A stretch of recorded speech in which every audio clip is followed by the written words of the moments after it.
there, fellow explorers, and welcome to the Deep Dive. Hello.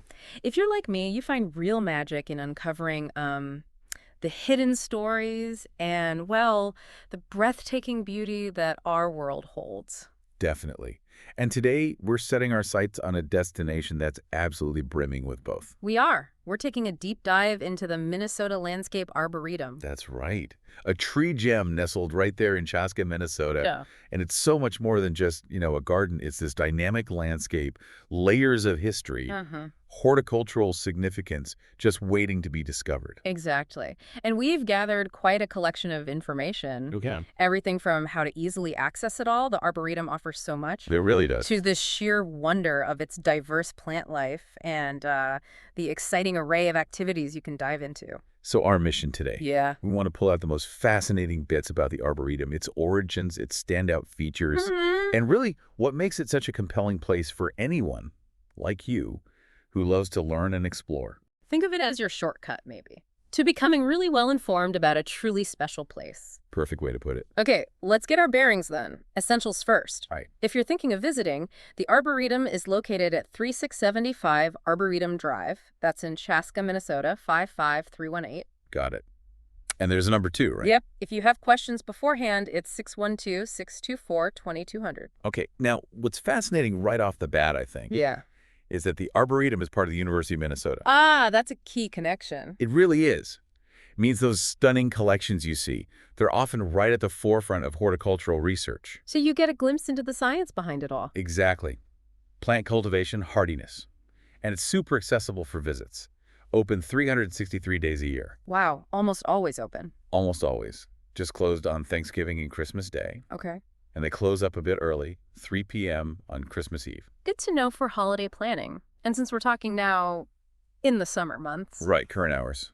The grounds are open 8 a.m. to 8 p.m. That gives you loads of daylight to explore. Plenty of time. And the buildings, like the visitor center. The Oswald Visitor Center, the Snyder Building, those are open 9 a.m. to 7 p.m. Okay.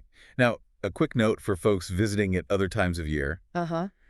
Some of the charming structures, like the Red Barn, Barron's Cabin, the Apple House, they have seasonal closures. Right. The Apple House, for example, is closed right now, but opens again in August. That's it. And the Red Barn and Barron's Cabin, they're typically closed from November 1st through April 1st. Gotcha. Okay, let's talk about exploring. Getting wonderfully lost on the grounds. Yes.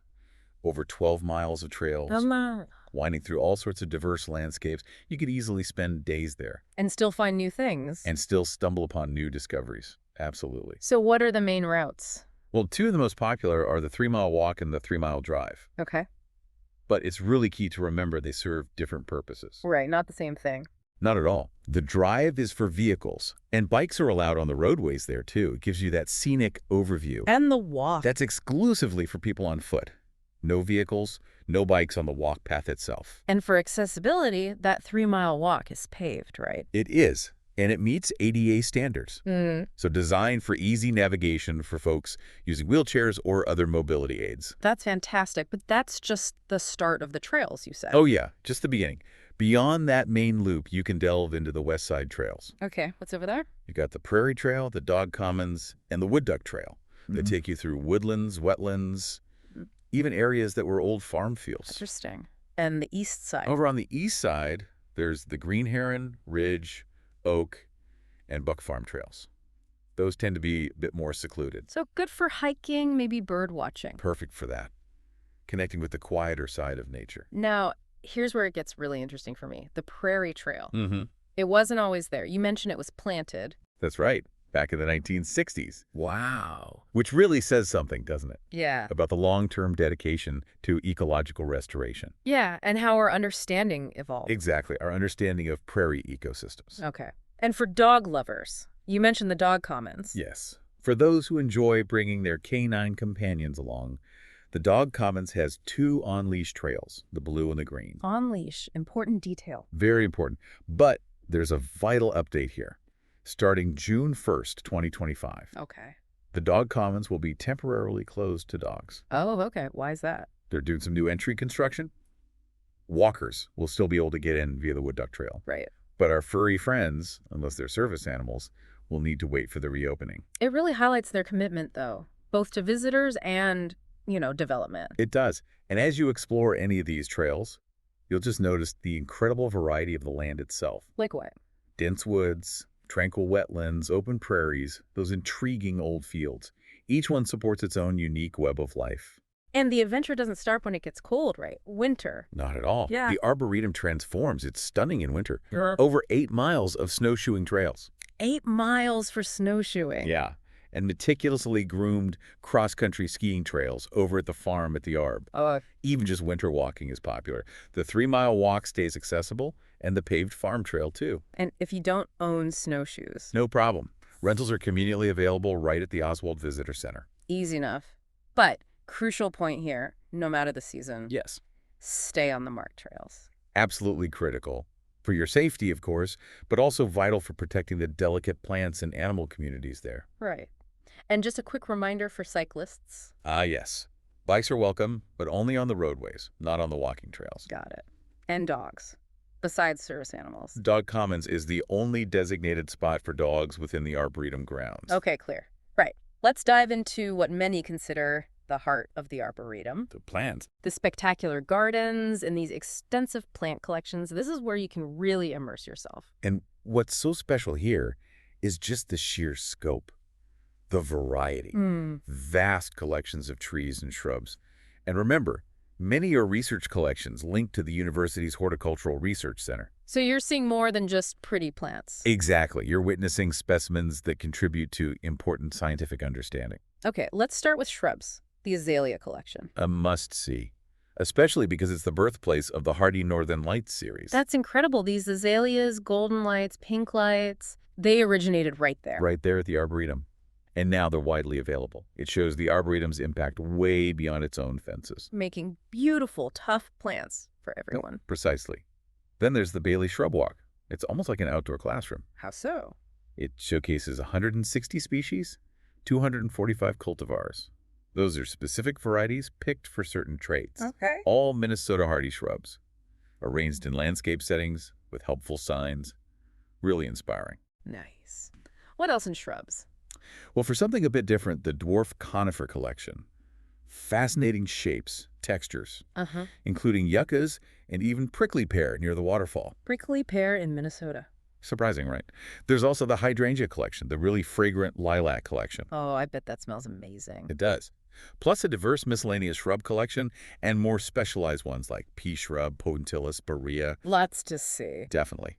The rhododendron garden is also noteworthy. It focuses on evergreen rhododendrons and breeding for hardiness. More research in action. Exactly. And collections like viburnum and weigela show off shrubs known for beauty and resilience. Okay, moving up. Ow. To the towering beauties, the tree collections. Yes.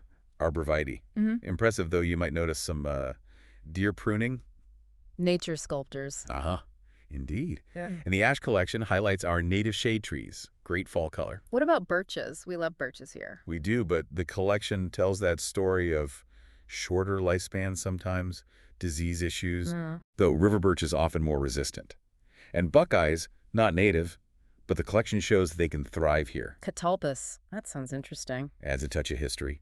Showy June flowers, really popular in Victorian times. You can learn the difference between northern and southern catalpa. The bees love them. Bumblebees, especially. And then the crabapple collection, a tree spectacle. Why is that? It's the Arboretum's largest woody collection. Amazing diversity in shapes and sizes. Just fantastic. Wow, it sounds like we could spend all day just on trees. Easily. Briefly, you'll also find elms, hawthorns, and the larch. That's a fascinating deciduous conifer. Loses its needles. Yep, in the fall. Lindens, locusts, magnolias, including hardy cultivated varieties. And maples, of course. Fall color stars. Absolutely. You can see Arboretum introductions like the Northwoods red maple, brilliant autumn display. Don't forget oaks. Never. Majestic oaks and nut trees, native hickories, walnuts. Though watch out for juglone from black walnut. It can affect other plants. Good tip. Pines. It's also significant. Second largest woody collection. Features are native red and white pines plus some really cool weeping forms. Okay, keep going. Any others? Just a few more quick highlights. Poplar, prunus, that's cherries, apricots, plums, including the lovely Princess K plum. Princess K, huh? The small tree collection is great too.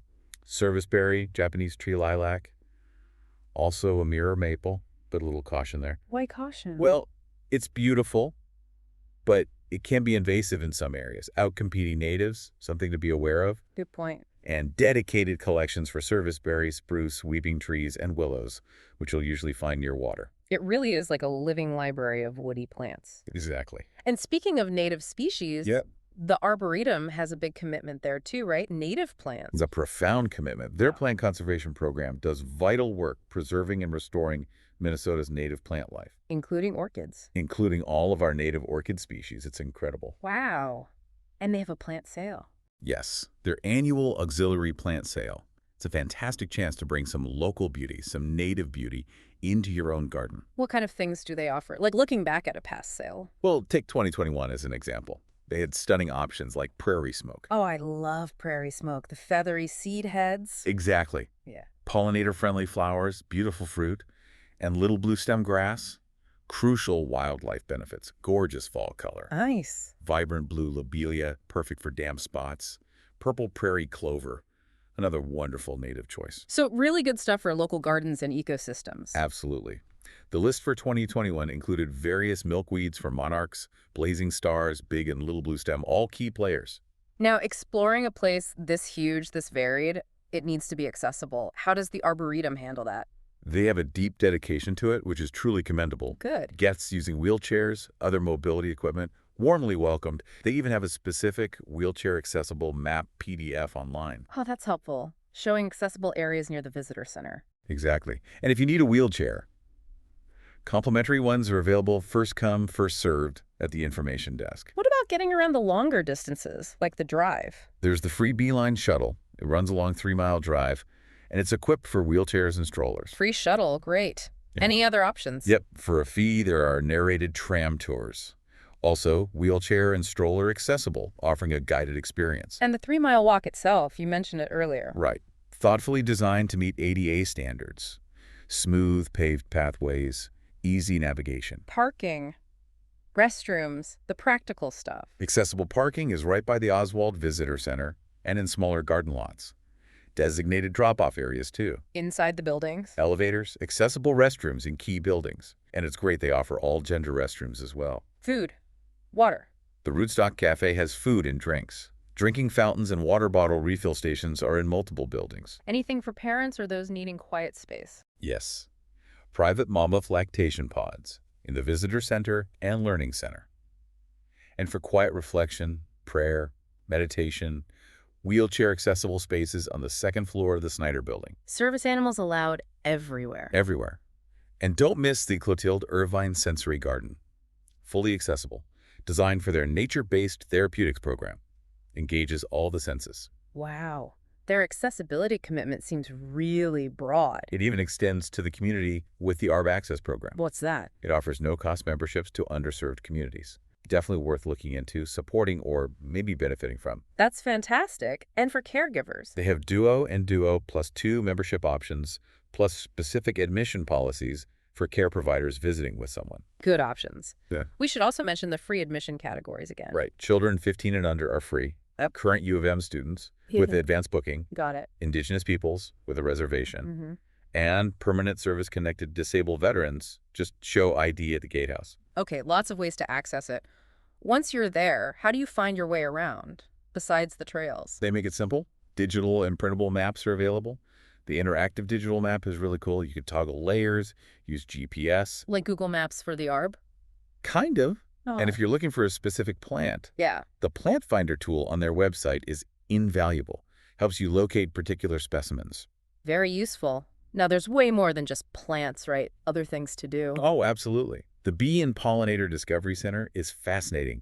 Learn about these vital creatures. Isn't that a library? The Anderson Horticultural Library, a Yeah. real treasure trove of knowledge. Plus, they always have engaging art exhibits. What's showing now, for example? Currently, Chromatic Brilliance is up until May 19th, 2025. A Sense of Place runs until June 8th, 2025. And a new exhibit by Marlena Miles just launched May 8th. Always something new visually. And events, Yeah. classes. Their calendar's always packed.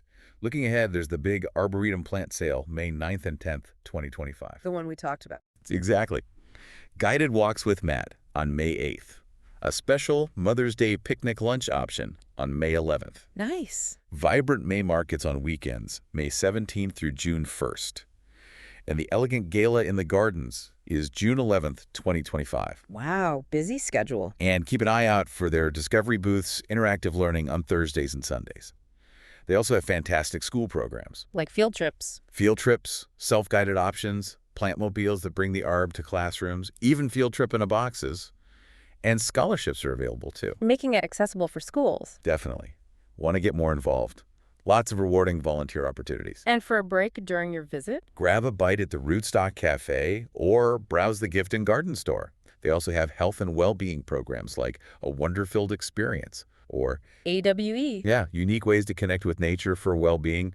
And of course, guided tours and shuttle services to help you explore. Okay, let's nail down some practical details for planning a visit. Tickets. Right. Required for non-members. Booking online in advance is really strongly recommended. Why is that? Guarantees your entry, especially on busy days. You can try paying at the gate, but availability is limited and the price is higher. Okay, book ahead if you can. What about members? Even members might need advance tickets on peak days. Think Fridays through Mondays. How do you book? Easy. Through the Arboretum's website, or you can call them at 612-301-6775. And remember, tickets are non-refundable and non-exchangeable. Got it. What if you bike or walk in, non-member? There's a gate fee, and they don't take cash for that, card only. Members biking or walking in are free, of course. And if you visit, love it, and want to join? Good news. You can apply the cost of your daily admission towards a new membership. Smart. Now, any general free days for the public? Not really, aside from those specific groups we mentioned earlier who get complimentary access. Why is that? It's important to understand the Arboretum is primarily self-funded. Ah. They rely heavily on donors, endowment earnings, and revenue from sales and admissions. So those time tickets, they really help manage visitor flow and parking effectively. Makes sense. And a shout out to the volunteers. Big thank you. They get ticket-free access, except for maybe some special ticketed events. Parking is free. Yep, free parking available in their surface lots. And emergencies, if something happens. Call 911, naturally. Or they have an on-site emergency line, 612-301-7589. Good to have. Last thing, how do you know it looks good right now? Best bet. Check the regularly updated garden highlights section on their website. Okay. Or check their social media channels. They usually post what's in bloom or looking its best. And the best time to visit overall. Yeah. That really depends entirely on what you love. Spring and summer for flowers, fall for those amazing colors, winter for peaceful snow activities. There's really no bad time, sounds like. Pretty much. It changes so much season to season. So as we kind of wrap up our deep dive into the Minnesota Landscape Arboretum, it's just so clear that this is way more than just a place to see pretty plants. Oh, absolutely. It's this dynamic center for learning, for conservation, and just sheer natural beauty. We've touched on its huge, scientifically important plant collections. The miles of trails that just invite you to explore. The diverse, engaging activities for all ages, all interests. And that really strong commitment to making sure everyone can access it. Plus, its fundamental role, let's not forget, as a vital research center for the U of M. Definitely. So, as you've been listening, maybe think about what part of the Arboretum sparked your curiosity the most. Was it the incredible variety of trees and shrubs? The thought of just peaceful walks through stunning landscapes. Maybe the chances for hands-on learning and discovery. Or perhaps just those dramatic transformations that every season brings to this really remarkable place. We definitely encourage you to delve even deeper. Explore the Arboretum's website. Yeah, check out that interactive map, plan a route maybe. Use the Plant Finder tool if a specific plant caught your ear. Browse their events calendar, see what's coming up. Because ultimately, the Minnesota Landscape Arboretum isn't just a garden you wander through once. It's a vibrant, living library, a place for continuous discovery. It's like an ongoing invitation, isn't it? To learn, to connect with nature in really meaningful ways. And to find new stories unfolding with every single visit. Couldn't have said it better. Thanks so much for joining us on this deep dive.